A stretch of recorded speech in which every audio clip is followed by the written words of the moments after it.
ವಿಧಾನಸೌಧದಲ್ಲಿ ಪಾಕ್ ಪರ ಘೋಷಣೆ ಕೂಗಿದ ಪ್ರಕರಣ ಸಂಬಂಧಿತವಾಗಿ ಇದೀಗ ಬಿಜೆಪಿ ವರ್ಸಸ್ ಕಾಂಗ್ರೆಸ್ ಜಂಗಿ ಕುಸ್ತಿ ಕೂಡ ಏರ್ಪಟ್ಟಿದೆ. ಸರ್ಕಾರ ಬೋಗಸ್ ವರದಿಯನ್ನ ಬಹಿರಂಗಗೊಳಿಸುವಂತಹ ಪ್ರಯತ್ನವನ್ನ ನಡೆಸ್ತಾ ಇದೆಯಾ ಅಂತ ಪ್ರಶ್ನಿಸಿದ್ದಾರೆ ಬಿಜೆಪಿ ನಾಯಕರು.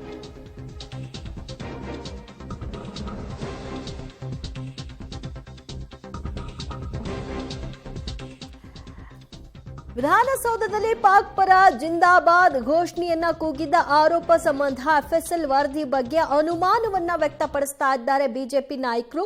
ಸರ್ಕಾರ ಬೋಗಸ್ ವರದಿ ಬಹಿರಂಗಕ್ಕೆ ಯತ್ನಿಸ್ತಾ ಇದೆ ಅಂತ ಆರೋಪಿಸಿದ್ದಾರೆ.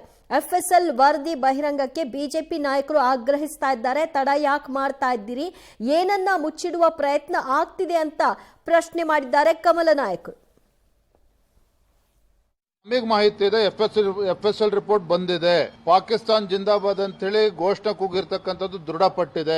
ದೇಶದ್ರೋಹಿಗಳನ್ನ ರಕ್ಷಣೆ ಮಾಡತಕ್ಕಂತ ನಿಟ್ಟಿನಲ್ಲಿ ಎಫ್ಎಸ್ಎಲ್ ರಿಪೋರ್ಟ್ ಅನ್ನು ಕೂಡ ಇನ್ನೊಂದು ಬೋಗಸ್ ರಿಪೋರ್ಟ್ ತಯಾರು ಮಾಡಿಸ್ತಾ ಇದ್ದಾರೆ ಅನ್ನುವ ಅನುಮಾನಗಳು ನಮಗೆ ಕಾಡ್ತಾ ಇದೆ. ಪಾಕಿಸ್ತಾನದ ಪರ ಘೋಷಣೆ ಕೂಗಿದಾಗ ಅರೆಸ್ಟ್ ಮಾಡಲ್ಲ, ಎಫ್ಎಸ್ಎಲ್ ಲ್ಯಾಬ್ ಅಂತೀರಿ. ವೋಟ್ ಬ್ಯಾಂಕ್ಗಾಗಿ ಕರ್ನಾಟಕದ ಸಾಮಾನ್ಯ ಜನರ ಬದುಕು ಅಸುರಕ್ಷಿತವಾದರೂ ಇವ್ರಿಗೇನು ತೊಂದರೆ ಇಲ್ಲ.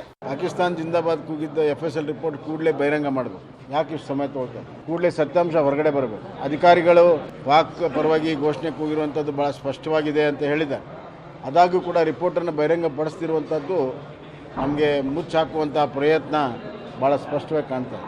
ವಿಧಾನಸೌಧದಲ್ಲಿ ಪಾಕಿಸ್ತಾನ ಜಿಂದಾಬಾದ್ ಅಂತ ಕೂಗಿದ್ರು. ಅದಕ್ಕೆ ಡಿ.ಕೆ. ಶಿವಕುಮಾರ್ ಅವರ ರಿಯಾಕ್ಷನ್ ಏನು? ಆ ಥರ ಅಂದೇ ಇಲ್ಲ, ಬಿಜೆಪಿಯವರೆಲ್ಲ ಸುಳ್ಳು ಹೇಳ್ತಾ ಇದ್ದಾರೆ, ಫೋರೆನ್ಸಿಕ್ ರಿಪೋರ್ಟ್ ಬರಲಿ, ಅದರಲ್ಲಿ ಇಲ್ಲ ಅಂತ ಬರುತ್ತೆ ಅಂತ ಪ್ರಿಯಾಂಕಾ ಖರ್ಗೆ ಅವರು ಹೇಳಿದ್ರು. ಈಗ ಅದು ಬಂದು ಕೈ ಸೇರಿದೆ. ಕೂಗಿರೋದು ಈಗ ಎಲ್ಲ ಮಾಧ್ಯಮದಲ್ಲೂ ಮತ್ತೆ ಎಲ್ಲ ಪ್ರಿಂಟ್ ಮೀಡಿಯಾದಲ್ಲೂ ಇವತ್ತು ಬೆಳಗ್ಗೆ ಪೇಪರಲ್ಲಿ ಬಂದಿದೆ. ಅದು ಪ್ರೂವ್ ಆಗಿದೆ.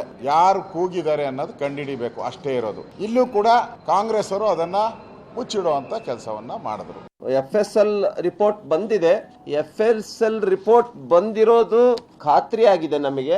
ಈ ಸರ್ಕಾರ ಇನ್ನು ಬಂದಿಲ್ಲ ಅಂತ ಹೇಳಿ ಇದನ್ನೇನು ಬೇರೆ ರಿಪೋರ್ಟ್ ಅನ್ನ ಮಾಡಿಸೋದಕ್ಕೆ ಪ್ರಯತ್ನ ಮಾಡ್ತಾ ಇದೆಯಾ ಅಂತಕ್ಕಂಥ ಒಂದು ಅನುಮಾನ, ಶಂಕೆ ನಮಗೆ ಕಾಡ್ತಾ ಇದೆ.